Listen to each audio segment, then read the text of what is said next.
Hey everyone. Oh, 1 second.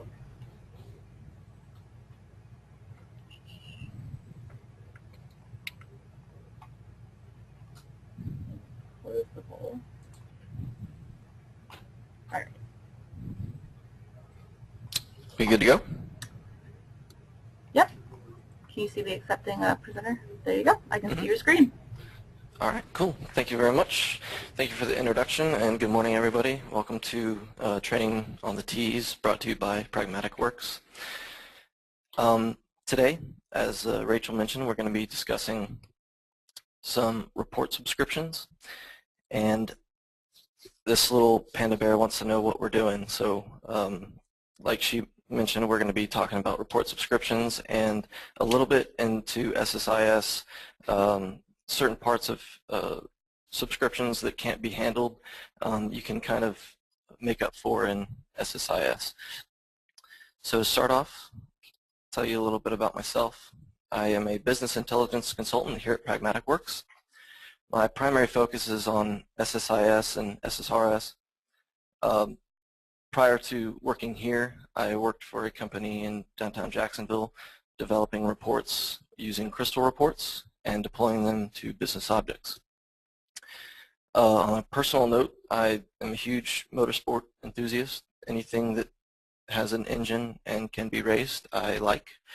And a lesser known fact about myself is I am a licensed panda bear whisperer. So if you have any panda bears out there that are out of line, give me a call. I'd be more than happy to take care of them. I wish you would do that with my dogs, Kyle. I can do that with dogs also. However, panda bears are my specialty. Okay, so to get started on the actual topic of the day, what are subscriptions and how can they be helpful to me and to my business? A report subscription is pretty simply just a mechanism to have reports delivered to a specific location, whether it be a file share or an email address. There are a number of requirements in order to create a subscription. First and foremost, obviously, you'll need a report. Without a report, there's really no need for a subscription. And any parameters that are associated with that report, you'll have to also include those in your properties and when you're setting up or configuring your subscription. Secondly, there's a delivery method. Like I mentioned before, you can either have it sent to a file share or to an email address. And lastly, there's a schedule or a trigger. You can have your subscription kicked off by either a time of the week, a time of the day, or an event that happens on your server. Diving a little bit more into detail about subscriptions is different types of subscriptions, and you'll have the option when you're setting up your SSRS subscription of either a standard or a data-driven subscription. Standard subscriptions are pretty much static. When you set it, they're done and they'll continue to deliver on the schedule that you set. They're kind of limited in functionality because if you want to change anything to it, you have to go and edit the subscription itself.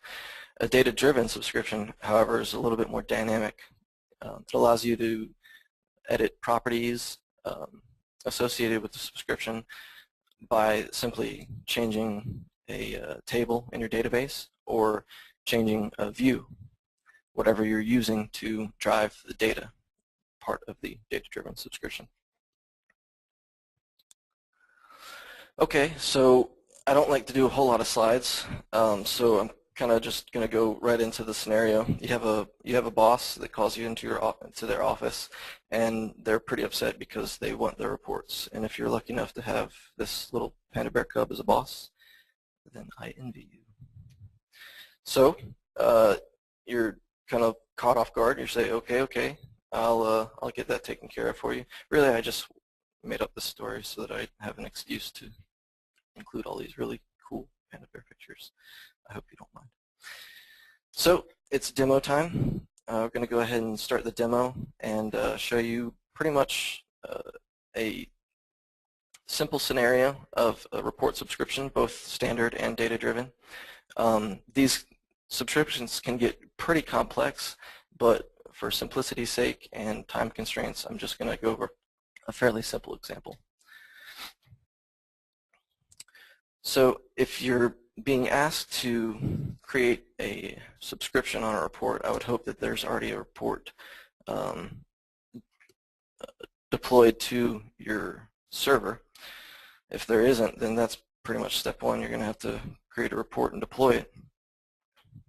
But if you've already got it, you just simply go to the report in your report manager, and you have a drop-down box when you hover over that report that you can either select subscribe or manage. Subscribe is going to be what I would recommend an end user uses if they just want to subscribe to that report themselves and they don't need to submit a request for it. When you select this option, it's going to only give you the standard version. You're not going to be able to create a data-driven subscription through this selection. However, with the manage option, sends you to the report properties, and you can then select the subscriptions tab, where there you have the option to select a new subscription, which this is the standard version, or a data-driven. To start off, I'll give you an example of a new subscription.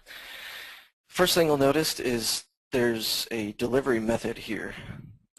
If when you're trying to do this you don't see email as an option, it's no big deal. It's just simply because you don't have it configured yet. To configure it, you want to go to your reporting services configuration manager, then select email settings and enter a SMTP server. If you don't have an SMTP server entered and applied, then you're not going to have email as an option. But once you do that, you'll then have email there as an option. And then you can obviously select who you want it sent to. So I'm going to send this to myself.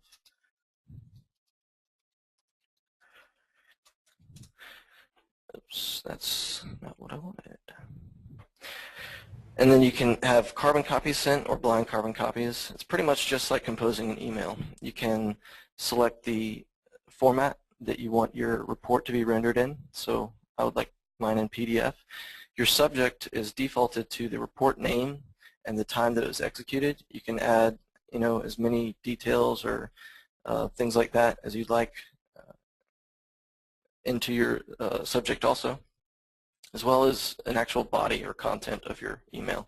So if you want to send a specific message about, what kind of details can be found in the report or who the report is meant for, then you can add that in there. And you'll want to set up a schedule. For simplicity's sake, I'm just going to leave this as the default, and I'll have it deliver every Monday at 8 a.m. But as you can see, there's a lot of different options. You can set it on an hourly basis, daily, weekly, month. Obviously, the options are pretty much endless. You can custom tune this to deliver exactly when the requester wants it. So like I said, I'm going to leave it on Monday at 8. Select OK. And the last part is obviously you want to select your parameters. If you have any parameters related to the report, you want to then choose how you want the report run, and you can do that here. For this example, all I have is a show chart parameter that will basically, if I select false, it'll hide the chart. If I select true, it'll include it. So I'm going to go ahead and click true. And I click OK. And now you have a subscription in your list that gives you the description of it. It's going to be an email sent to kwalker@pragmaticworks.com. It's a timed subscription, so the trigger is going to be a specific time, in my case Monday at 8 a.m. And it's a new subscription. It hasn't been run yet. So there's no last run, and as soon as this is run, the status will say if it's either successful or failure. So that was pretty simple. The standard subscription is very straightforward, very easy to set up, but like I said, it limits the functionality of the subscription. You're pretty much stuck with whatever you set it with initially, unless obviously you go in and change the subscription. On the other hand, you have a data-driven subscription, where if I go ahead and click that, you have there's a lot more fine-tuning of this option. There are a lot more pages. I'm going to have to hit next quite a few times, but I'll go ahead and run through an example of this one. For your description, you just want, what you want to call the name of the subscription that shows up on the previous page. So I'm going to call this Sales Report Data Driven. And since I did email for the last one, I'm going to go ahead and do a Windows file share for this one. You also get the option to select whether or not you want to use a shared data source for your source of the query that's basically going to drive the report, or if you want to just specify for this subscription only. If you select a shared data source, any data source that's been deployed to the reporting server from SSRS, I guess I can go ahead and show it. Anything if you have a, I'm sorry, that's, okay. I'm just going to ignore that part. But basically any data source that you have deployed to your server will be eligible to be used there. I'm going to go ahead and select specify for this subscription only.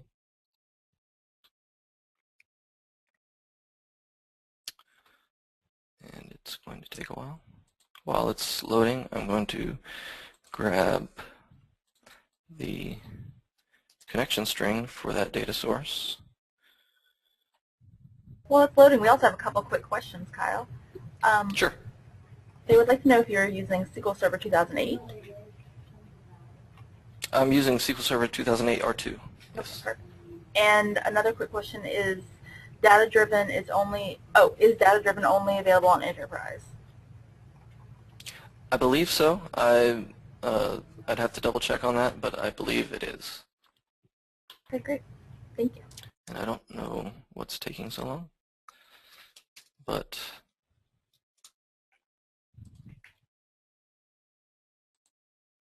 were there any more questions? This is going to take a second. I don't know why it's going so slowly.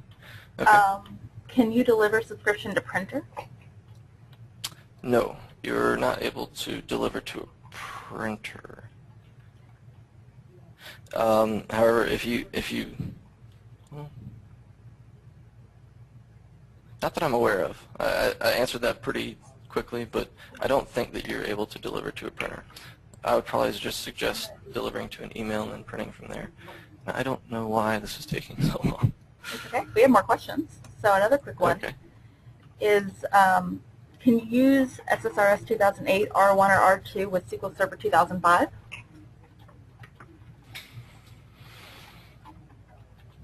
I don't know that either.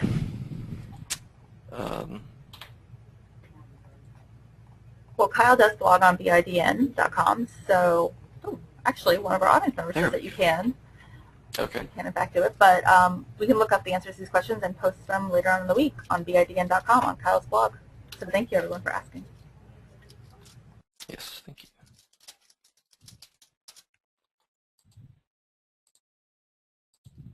There we go. I don't know what the deal was. So, once you have your connection string, you want to enter the credentials. And for me, it's just reports. Click Next. And this is where you enter the actual script or query that's going to be driving your data-driven subscription. To give you a little background, more than likely you're going to have username or login table. You can either use that or build a view on top of that to use as your query for the data-driven aspect of this. Take a quick look at mine. I have my domain login email, so I want to email a report to myself and to Rachel. A subscription directory, so if I want it dumped to a folder, I can do that with this option. And then I have a show chart parameter, so this just says for this subscription I want the report run for both true and false. And it's important to keep in mind the report name.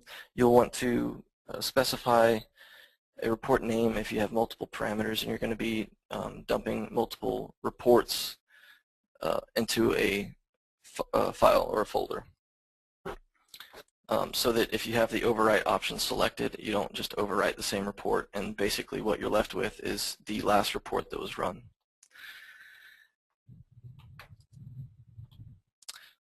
So I want to validate. And of course, this is probably going to take forever.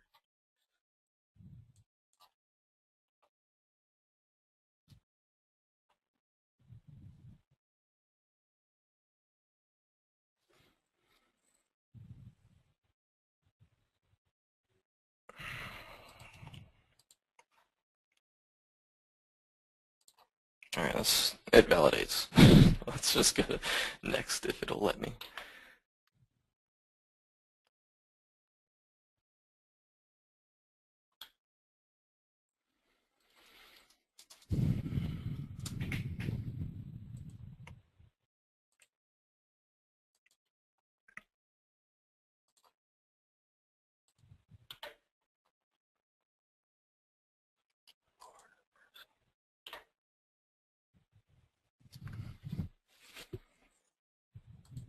All right, this is going painfully slow.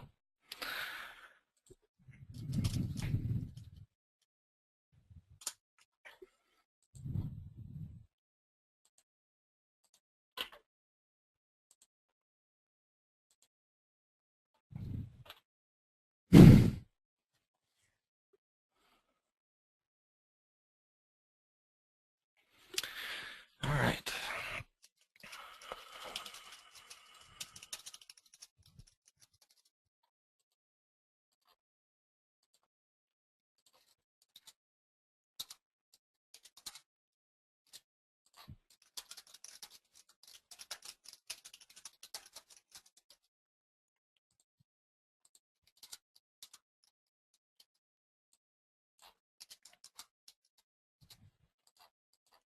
All right, there we go. Validate. Yes, go.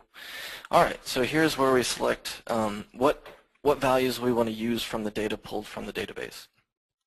So my file name, I have that in there. It's report name. My path, I have that in there also. It's subscription directory. My render format I didn't include, but I always want it to be a PDF. My write mode, I want to overwrite any existing file. My file extension, I'll set to true. My username, I can just, these are the credentials that are going to run the report. So I hit next. Sorry if I'm speeding through it now because I think if I go faster it'll actually load the next page. And then finally the parameters. I also have the parameters that I want passed to the report, so I don't want it just run for true or false, but I want it run for both.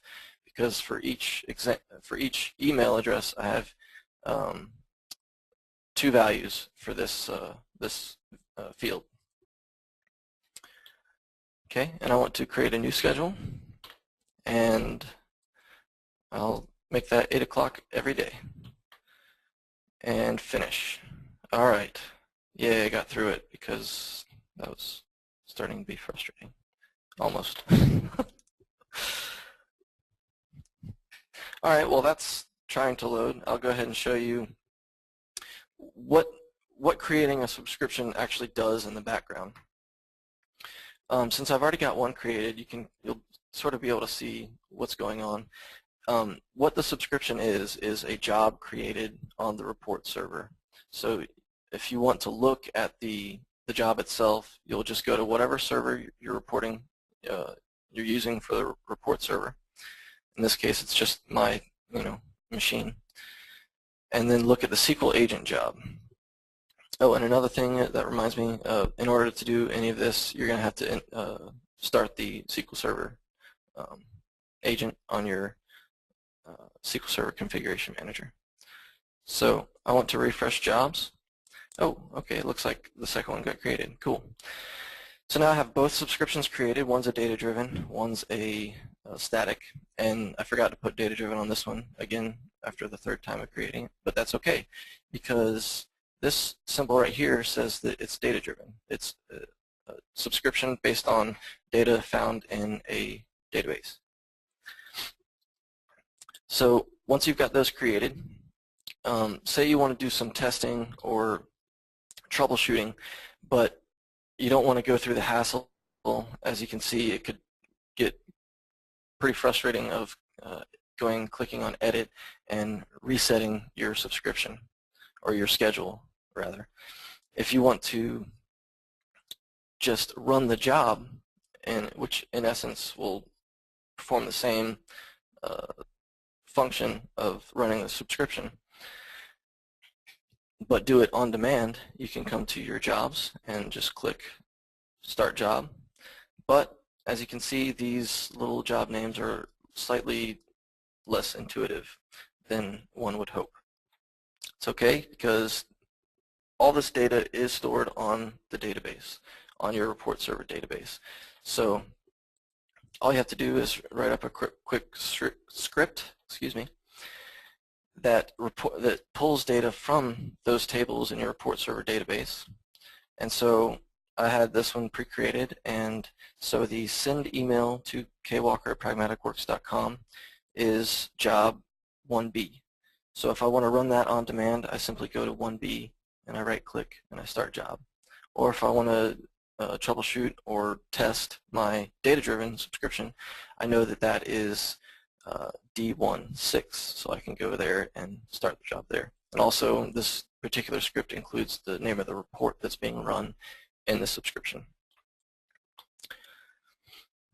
Okay, so once you've got all that done, the final product is you now have, for the data-driven example anyway, you have your folders set up, K. Walker at PragmaticWorks and R. Madison at PragmaticWorks, and the reports that were created from the subscription.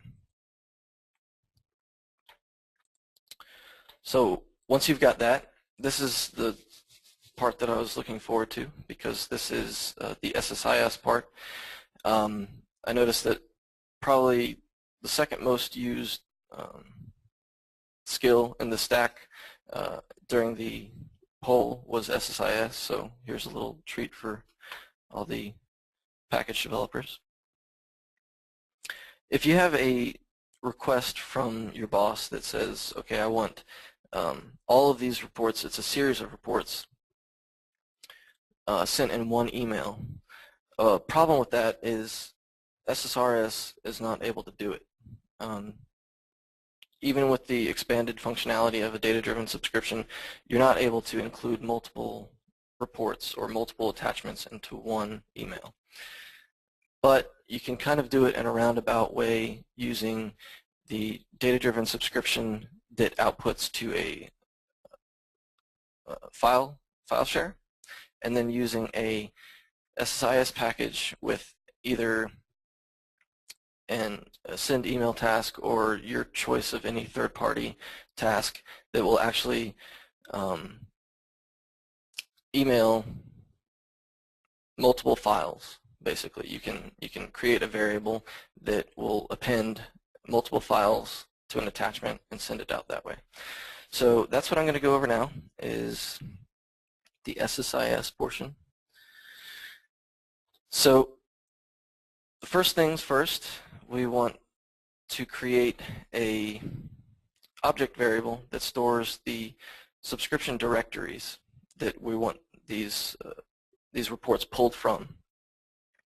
So if I run this in Management Studio, I get my folder and Rachel's folder, because those are what's in the sales subscription table, or view if you're using a view. And I'm going to create a full, or change the result set to full result set, and I'm going to assign that to all email directories. It's a variable that I've created. This is a step that I've disabled because it's basically just creating the folder if it doesn't already exist. In my case, it already exists, so I can go ahead and skip that step. And then I have a series of for each loop containers. The first for each loop container is going to loop through the object variable, which is the all email directory. So it's going to loop through first the kwalker and then the rmadison.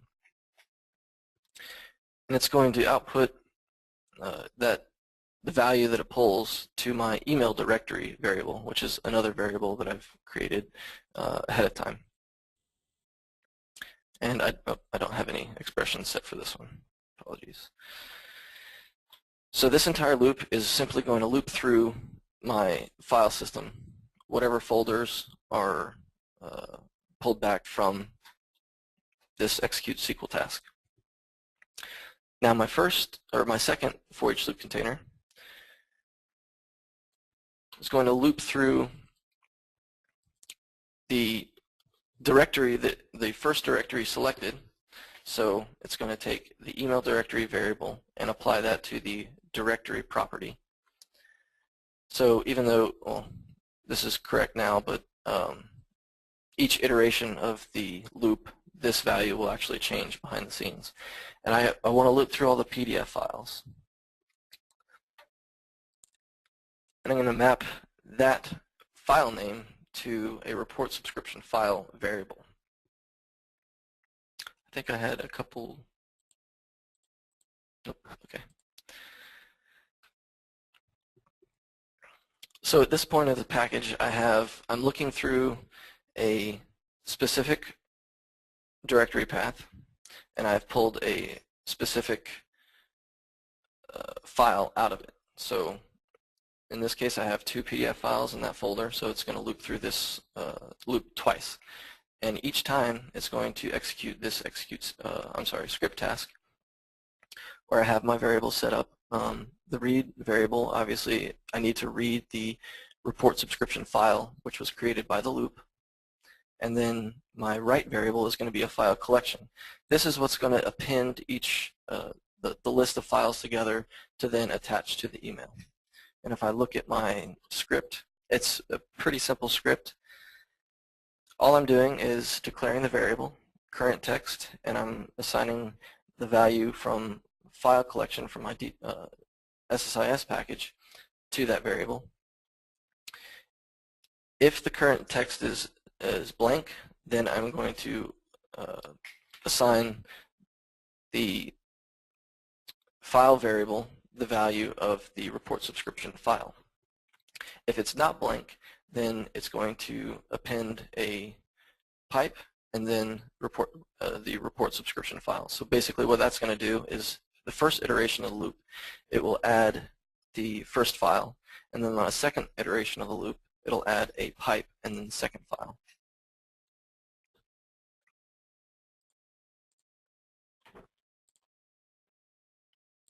And here I have a expression on my precedence constraint.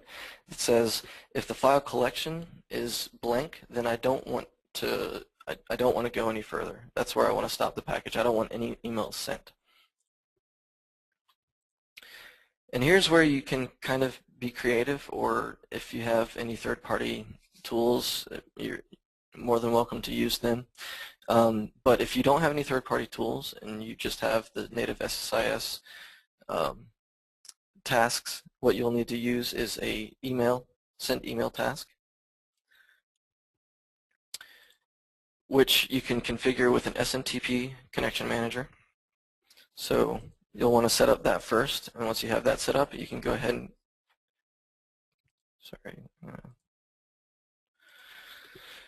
you can go ahead and configure the task.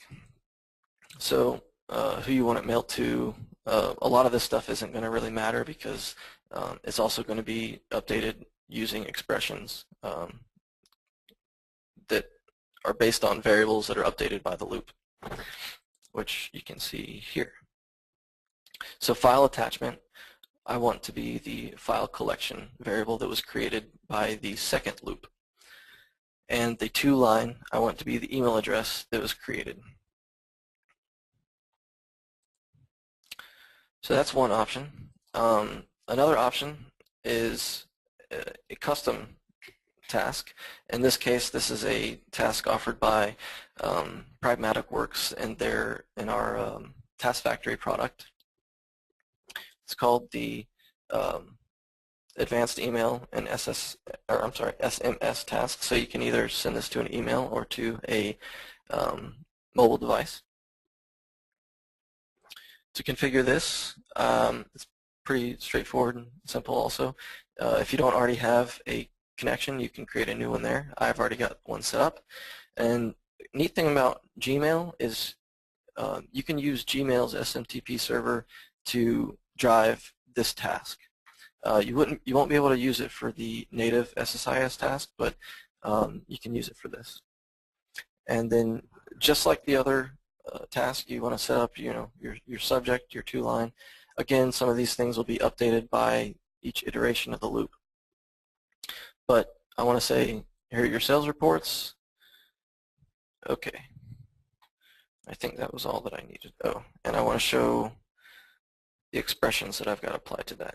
And then the same expressions that we had for the send email task properties is attachments. I want to use the file collection, and send to, I want to use email address. And this final step here is simply going to clear out the file collection variable.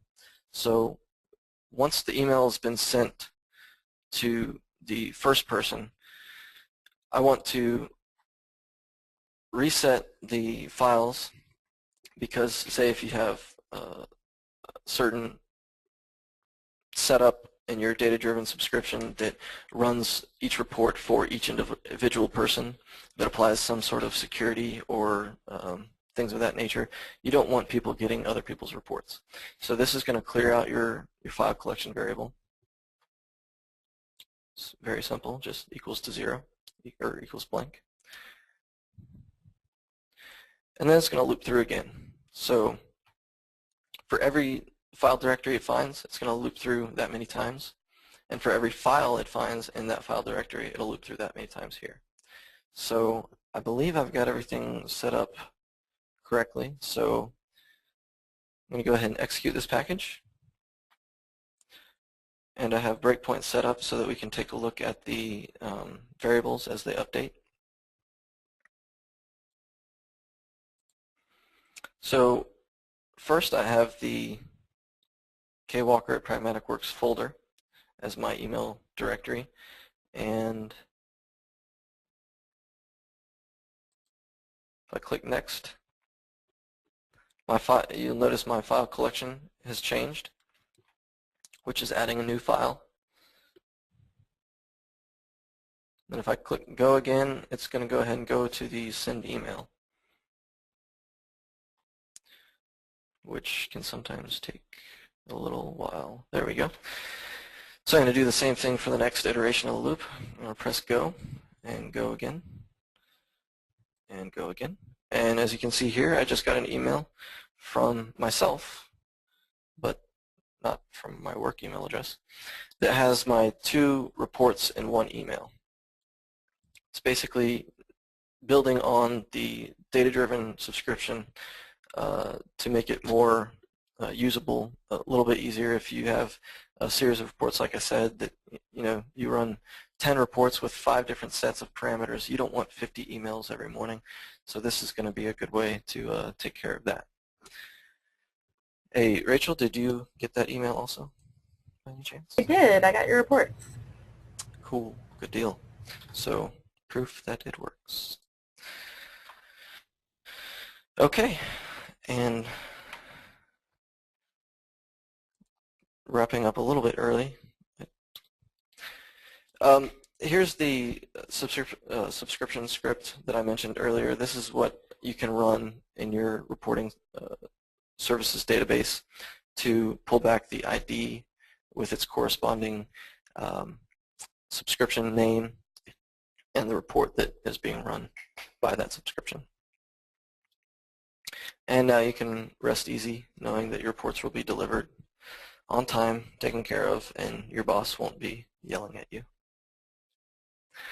If there are any questions, I'll be more than happy to take them now. I know that I'm finishing up a little bit early, but maybe now you'll have time for lunch or something like that.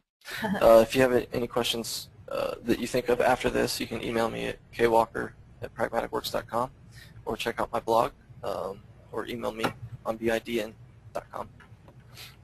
We have plenty of questions, so we'll start working our way through those.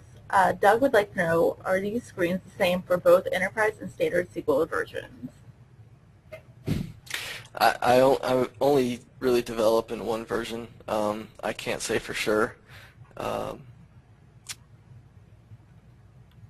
So that can if be anybody else says, that could be a follow-up question. There are a lot of those so far. Well, you're going to have a lot to blog about. This is good. You guys are actually helping Kyle out. Gina would like to know, is there a way to run a subscription when a report snapshot is updated? Yes, there is. That's what I kind of took a different path or a different kind of fork in the road at that point, but where I selected my schedule, that's where you can select a different trigger for a different snapshot or a different example of a report. Okay. Marcy would like to know, how do you specify the file name for each data-driven report? How do you specify the file name for each data-driven report? Right.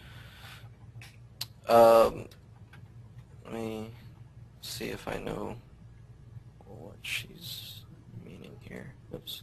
If you can clarify anything, Marcy, just type it in the question box and I'll...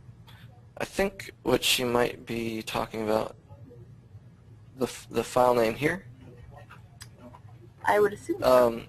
Okay. Well, the file name is basically this.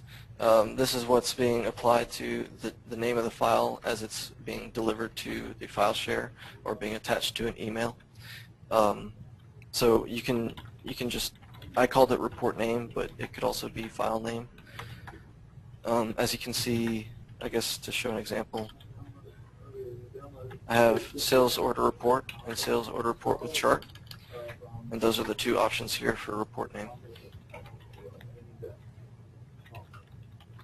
If that didn't answer the question, I guess if there's clarification.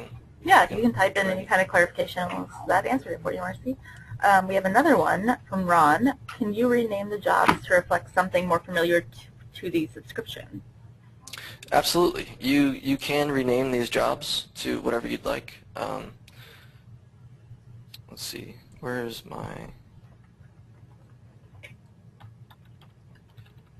Delete this and close this. So say I want to name my ID sales report.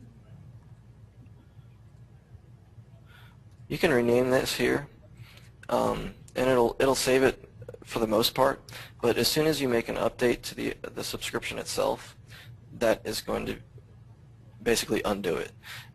So even though it's helpful for a short period of time, anytime you make any change to the subscription itself, that's going to reset to the ID. So that's why I kind of prefer to just have a script that gives me a list that I can match up with the list instead of going back and renaming every single job that's created. But Okay, yes, great. you can. Great. George would like to know, are there any consequences if you rename the SSRS job under the SQL agent?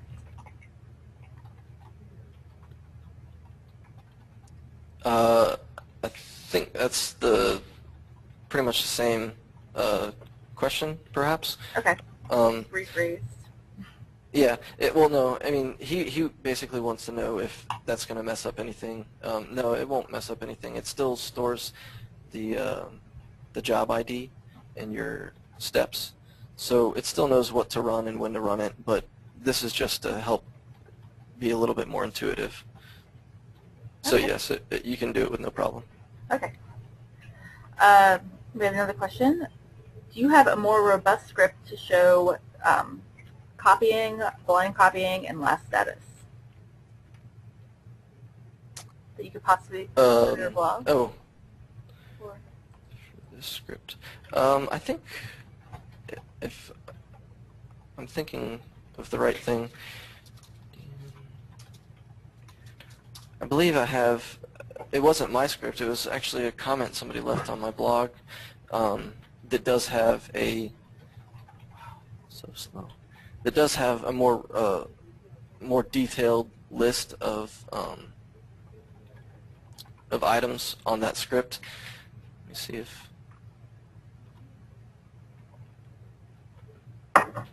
if you have another question in the meantime, I can try to answer that question, but I can also look for this script. Mike would like to know if you can trigger reports via SSIS to stay at the end of an ETL load.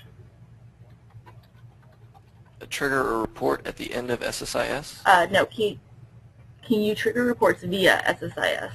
Oh, via at the end SSIS. of an ETL load. Yes.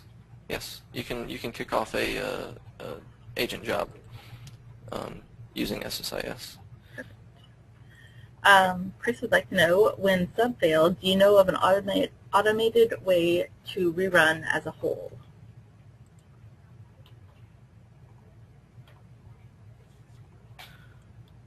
When what fails? Sub. Do I know of When sub fails? Oh, a subscription fails. Sure. Do I know of? Sorry. Do I know of a way to rerun as a whole? Yeah, an automated way. Oh, you could probably build a package to do something like that. There's not an internal SSRS method that I'm aware of, but I believe that you could probably create something like that in a packet, in an SSIS package. Let me see if this is what that other person was. Oh, jeez. That's going to take forever.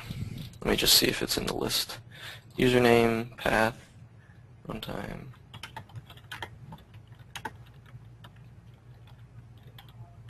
It doesn't look like you can, not from this query anyway, look at blind CC or CC, but I wouldn't say it's impossible. I maybe just haven't found a way to do it yet. Okay. For that other question. Great. You ready for another question? Sure. Okay. Can the SSIS multiple attachment feature handle the maximum attachment size restriction? Ooh, that is a good question because I ran into that problem. For my example, I gave a pretty simple one. But I guess the question is, what if you have, like I said, 50 attachments into one email? The restriction you'll run into there is the character length of a variable. So instead of listing one by one all of the attachments that need to be attached to the email, there's an easier way to do it, and that's just to compress the folder and send the entire folder. So that's what this package is doing. It's the same first step. It's creating the object variable. It's going to be driving these for each loop. And the first step is to compress the folder that the for each loop finds, and then email the attachment from there, and then obviously clear the variable and delete the zip file. So I believe if I understood the question right, that's how you handle something like that. Okay, great. Sonia would like to know, Can an email be sent to the user when the report has been run instead of having the user go into Report Manager to see if the report has been updated? Yes. Does that basically mean when the report is run, can it be sent to the person's email? Right. Instead of them having to check Report Manager, which I believe is what you did, right? Correct? When I got the email? that's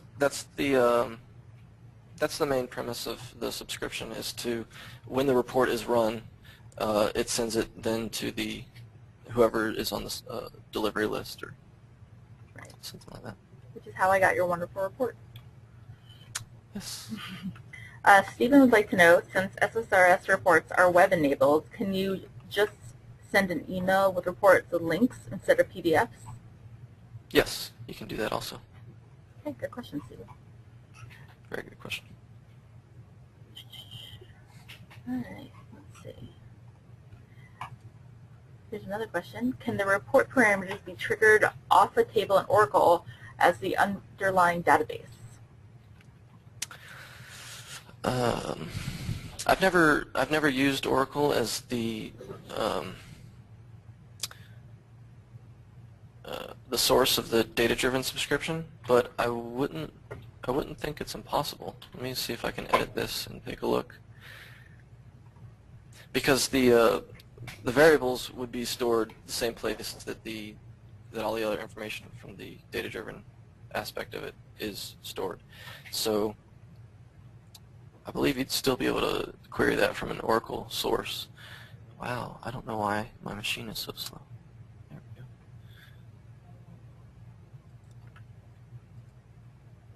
Yep, Oracle. Perfect. Another good question. Yeah. Okay, we have another one. Can we post a report on a dynamic web page as soon as it is run?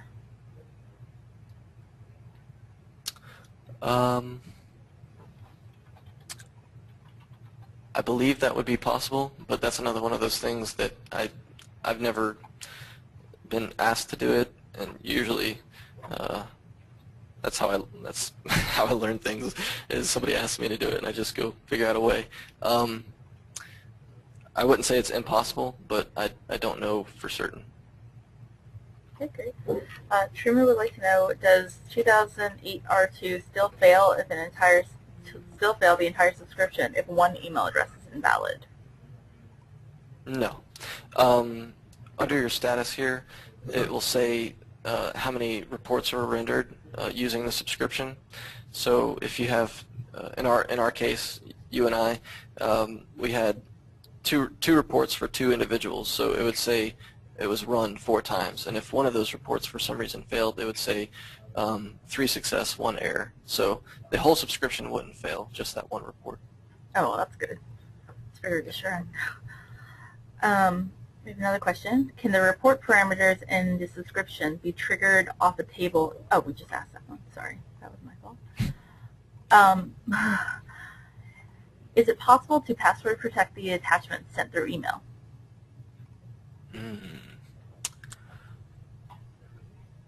That is another one I don't know about. I'll have to double check on that. These are great research questions, you guys, though. There's going to be several blogs, I think. Is there a way to add a second time to the subscription, such as running the report at 8 a.m. and then running it again at 1 p.m.? Yep. You'd have to... the answer is yes, but sort of yes, I guess.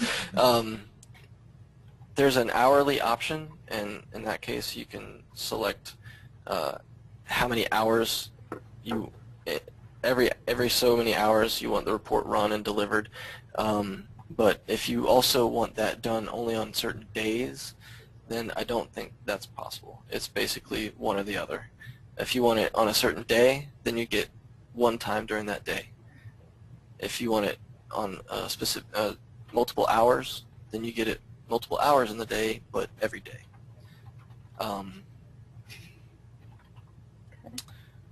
Also, I mean, a good way to get around that is just multiple subscriptions. You just have to create one more subscription to get it at a different time in that day. That makes sense. So Krishnor would like to know, what is the difference between subscription data and data-driven subscriptions in terms of processing? Subscription data and Oh, data-driven no, subscription. what's the difference between subscription and data-driven subscription in terms of processing? Oh, well, with a subscription, all the core data is there. Basically, it already has it there to feed to the report and render your report. With a data-driven, obviously, first you have to query a table and then bring those results in and use those to drive the report. From most of the situations that I've seen, there's not much of a difference in performance. As always, it depends on your network and what kind of speed you have there. But I've never really encountered an issue where it is a bigger performance hit or it takes a extended period of time to run a data-driven subscription. Okay. We only have time for a couple more questions. So one of the questions is from Bob. Do you suggest using a master subscription table or individual tables for subscriptions and reports? Yeah, you could use a master table and just use certain flags for different groups. I would probably recommend a master subscription table, or if you go the view route, you could just create multiple views on a username table or a login table. But yeah, if you go the table route, I would probably want to keep that to a minimum. But if you go the view route, there's no harm in splitting them out and saying this view only pulls back salespeople or this view only pulls back IT employees, something like that. Okay. Kim would like to know, is there a way to run subscriptions on the hour with an end time? He does not want to send reports to users after 5 p.m. I believe so. We can check it out real fast. I do believe that there is an end time for the hourly selection, but okay, come on.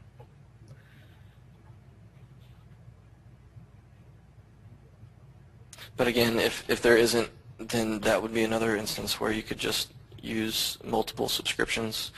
I know that's not really the desired answer because you don't want a bunch of subscriptions doing essentially the same thing, taking up all the space. But if that isn't an option in the actual scheduler, which I'm trying to pull up, but my computer is so slow,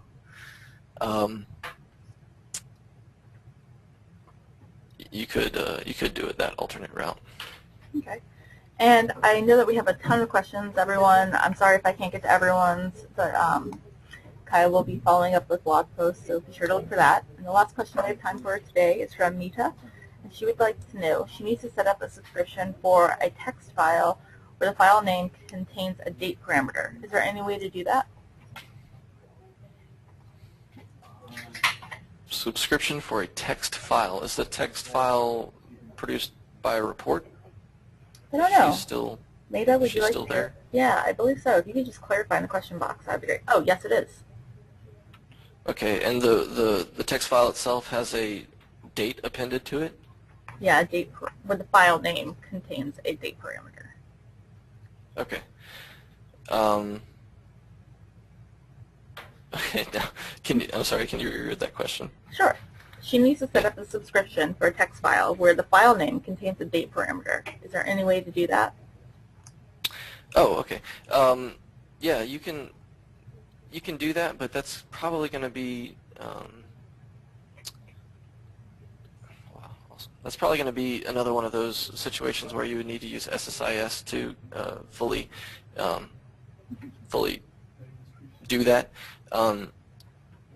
You can have the subscription itself output the text file to a file share, and then you'll use a for each loop to basically just loop through a file path to pick up the file name, because obviously you won't know exactly what date is going to be appended to the end of the file name. So you could just use a for each loop to pull in anything in that particular folder. Okay, perfect. I hope that helped you, Major. Everyone, I know we had a ton of questions. I'm sorry we didn't get to everyone's. Kyle's incredibly popular. We had over 70 questions. So he is going to follow up with a blog post, and I will send all the questions you asked his way so that he can look them over and hopefully respond to everyone. And thank you, Kyle, for such a great presentation. Thank you. And thanks, everyone, for joining us. Join us for more free training on the T's every Tuesday and Thursday at 11 a.m. Eastern Standard Time.